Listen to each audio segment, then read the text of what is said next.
नमस्कार, मैं रचना शर्मा चढ़ती कला टाइम टीवी देख रहे हैं सभी दर्शकों का स्वागत करती हूं। आप देख रहे हैं उत्तर प्रदेश के समाचार।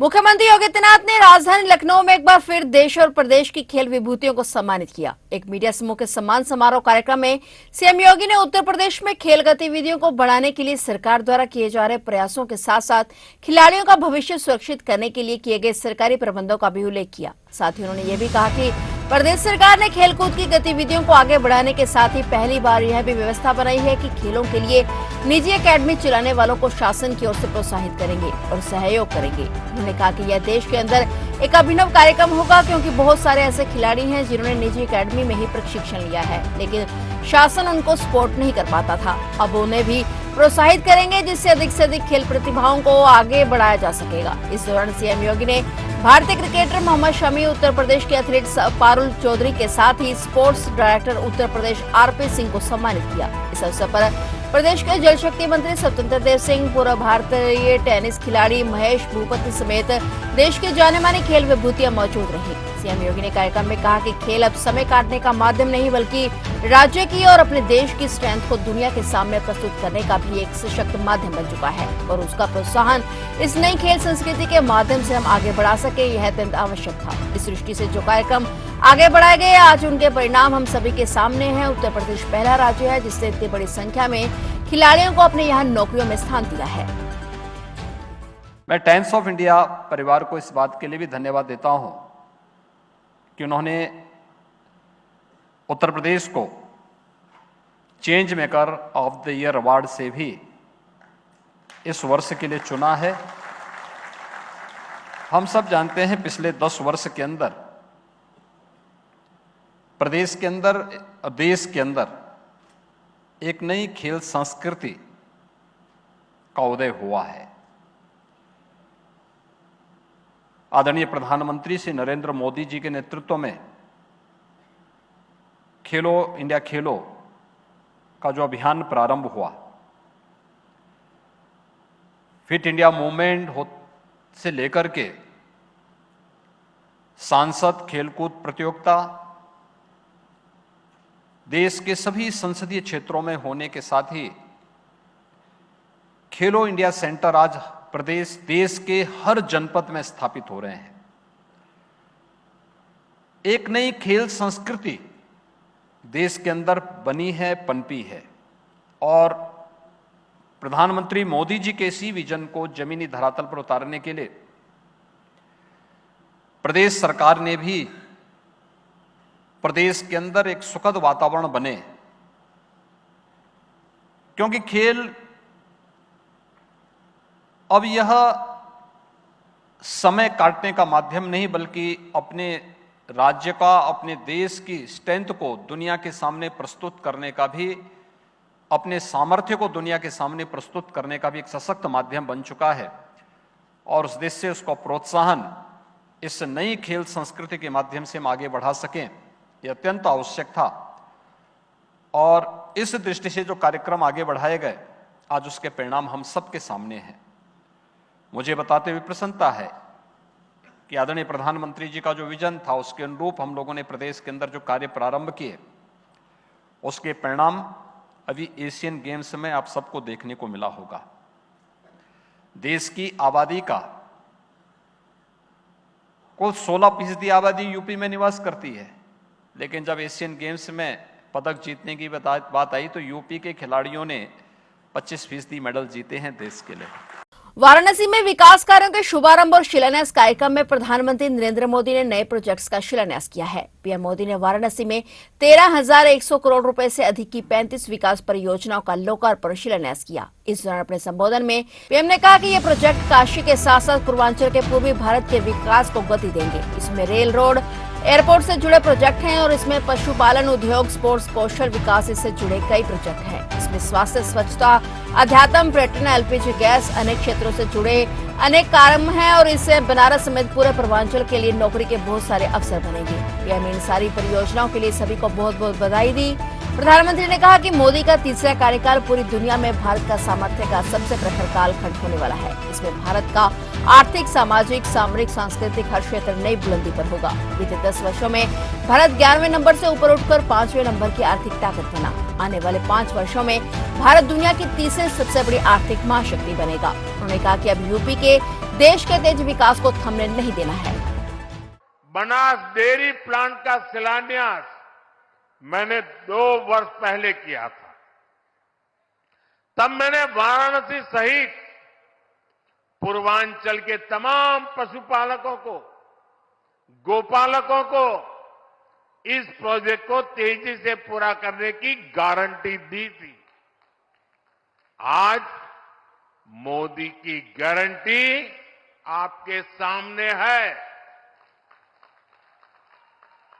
और इसलिए तो लोग कहते हैं मोदी की गारंटी यानी गारंटी पूरा होने की गारंटी। सही निवेश से रोजगार के अवसर कैसे पैदा होते हैं, बनास डेयरी इसका उत्तम उदाहरण है। अभी बनास डेयरी वाराणसी, मिर्जापुर, गाजीपुर, रायबरेली इन जिलों के पशुपालकों से लगभग 2 लाख लीटर दूध इकट्ठा कर रही है।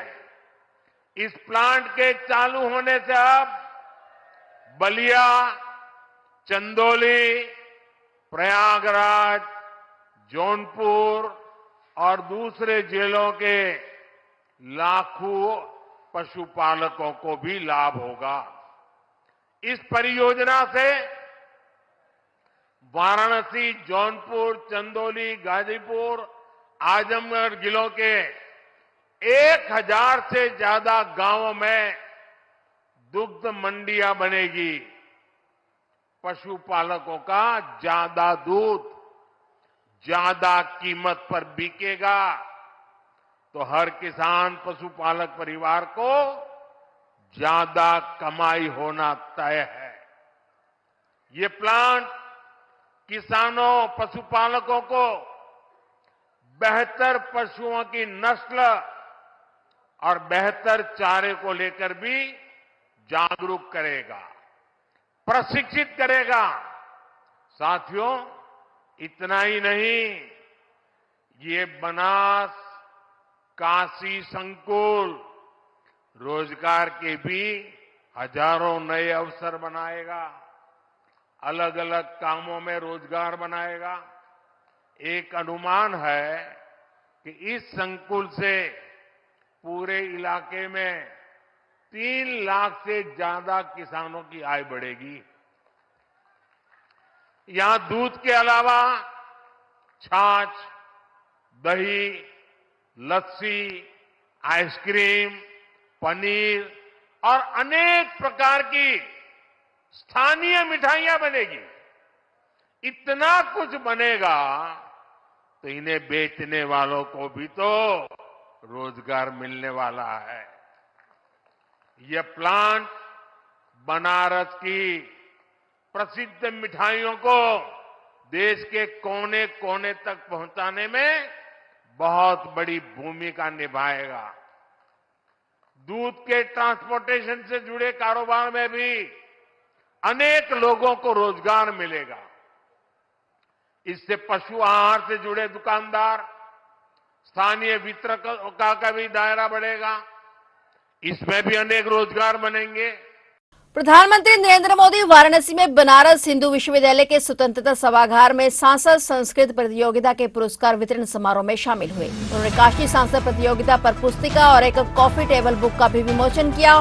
प्रधानमंत्री ने काशी सांसद ज्ञान प्रतियोगिता, काशी सांसद फोटोग्राफी प्रतियोगिता और काशी सांसद संस्कृत प्रतियोगिता के विजेताओं को पुरस्कार प्रदान किए और वाराणसी के संस्कृत छात्रों को पुस्तकें, यूनिफॉर्म, संगीत, वाद्य यंत्र और योग्यता छात्रवृत्ति भी वितरित की। उन्होंने काशी सांसद फोटोग्राफी प्रतियोगिता गैलरी का भी दौरा किया और प्रतिभागियों के साथ संवर्ती काशी विषय पर उनकी फोटोग्राफ प्रविष्टियों के साथ प्रतिभागियों से बातचीत भी की। उन्होंने युवा पीढ़ी के प्रयासों की सराहना की और कहा कि ये लोग प्राचीन शहर की पहचान को मजबूत कर रहे हैं। प्रधानमंत्री मोदी ने कहा कि यह गर्व और संतोष की बात है कि भारत के युवा अमृत काल में देश को नई ऊंचाइयों पर ले जाएंगे। उन्होंने काशी के महानगरीय आकर्षण पर भी प्रकाश डाला क्योंकि पूरे देश और दुनिया के अन्य हिस्सों से बड़ी संख्या में लोग काशी आते हैं। प्रधानमंत्री ने कहा कि ऐसी विविधता वाले स्थान पर नए आदर्श जन्म लेते हैं और नए विचार प्रगति कोई संभावनाओं को घोषित करते हैं। इस अवसर पर उत्तर प्रदेश के मुख्यमंत्री योगी आदित्यनाथ अपने मंत्रियों के साथ उपस्थित थे। अब मैं सांसद तो हूं, लेकिन हर बार कुछ न कुछ काम लेके आता हूं, मेरे लिए भी और आपके लिए भी। करोगे ना? देखिए, जितनी चीजें मैंने बताई, हर चीज को इतने शानदार तरीके से यहां लोगों ने उसको उठा लिया, सब उससे जुड़ गए और एक नई चेतना नई पीढ़ी में आ गई। ये स्पर्धाएं सामान्य नहीं है जी। जो मेरा सबका प्रयास वाला लक्ष्य है ना, ये सबका प्रयास वाला एक सफल प्रयोग है। आने वाले दिनों में मैं चाहूंगा, हर टूरिस्ट प्लेस पर क्या होता है, लोग पोस्टकार्ड छापते हैं, आगे वहां की एक विशेष तस्वीर होती है और पीछे 2 लाइन लिखने की जगह होती है। मैं चाहता हूं कि जो फोटो कंपटीशन हुआ है, उसमें जो टॉप बढ़िया चित्र, उसका एक वोटिंग हो जाए काशी में, लोग वोट करें और वोटिंग में सबसे अच्छे जो 10 चित्र हो, उसको पोस्टकार्ड छाप करके टूरिस्टों को बेचने का कार्यक्रम बनाना चाहिए।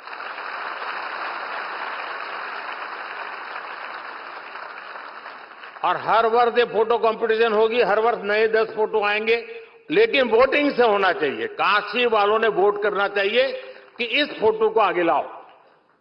सारे फोटो जितने निकले हैं उस पर एक बार ऑनलाइन कंपटीशन हो जाए। कर सकते हैं? चलिए, दूसरा काम, जैसे फोटोग्राफी हुई, कुछ लोगों ने तो मोबाइल से ही निकाल दिया होगा, उस कंपटीशन में भाग ले लिया होगा। अब एक हम कार्यक्रम करें कि जगह जगह पर लोग अपनी मर्जी से बैठे और एक कागज की साइज तय हो, उस पर स्केच से ड्राइंग करें, स्केच बनाएं और उसमें जो बेस्ट स्केचिंग हो उनके इनाम भी दिए जाएं और बाद में जो पोस्टकार्ड निकालेंगे उनके भी बेस्ट 10 पोस्टकार्ड निकालें। करेंगे? क्यों आवाज दब गई? हाँ। तीसरा काम, देखिए, काशी अब करोड़ों के तादाद में लोग आते हैं। गाइड की बहुत जरूरत होती है। लोग चाहते हैं कि भाई हमें कोई समझाए, बताए। बड़ी मेहनत करके जो यात्री आता है उस पर काशी छा जाए, उसके दिल दिमाग से काशी न निकले, इसके लिए एक अच्छे गाइड की जरूरत पड़ती है। और इसलिए मैंने कहा है कि उत्तम से उत्तम गाइड की कंपटीशन हो। सब लोग आए, गाइड बनकर के अपना परफॉर्म करें और उसमें से जो बेस्ट गाइड होंगे उनको इनाम दिया जाए, उनको सर्टिफिकेट दिया जाए। भविष्य में वो गाइड के रूप में रोजी रोटी भी कमा सकता है, एक नया क्षेत्र विकसित होगा। तो करेंगे? आप तो मना ही नहीं कर रहे हो यार। तो परीक्षा देनी है कि नहीं देनी है? हैं? फिर आपके टीचर लोग कहेंगे एमपी ऐसा है कि हमारे बच्चों की पढ़ाई के बजाय और ही काम करवाता है। देखिए, हमारे भीतर जितनी स्किल डेवलप हो सकती है, ये होनी चाहिए। प्रतिभा को विकसित होने के लिए हर अवसर देना चाहिए जी। परमात्मा ने हर एक को हर प्रकार की शक्ति दी है। कुछ लोग उसे संवारते हैं, कुछ लोग उसे ठंडे बक्से में डाल करके पड़ी रहने देते हैं।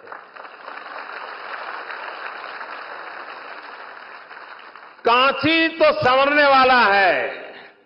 ब्रिज भी बनेंगे, रोड भी बनेंगे, भवन भी बनेंगे, लेकिन मुझे तो यहां के जन जन को संवारना है। हर मन को संवारना है और एक सेवक बनकर के संवारना है, एक साथी बनकर संवारना है। उंगली पकड़ करके चलते चलते पहुंचना है, लक्ष्य को पाना है। फिलहाल उत्तर प्रदेश के समाचारों में इतना ही और नए समाचारों के साथ फिर से हाजिर होंगे। तब तक के लिए देखते रहिए चढ़ती कला टाइम टीवी और मुझे दीजिए इजाजत। धन्यवाद।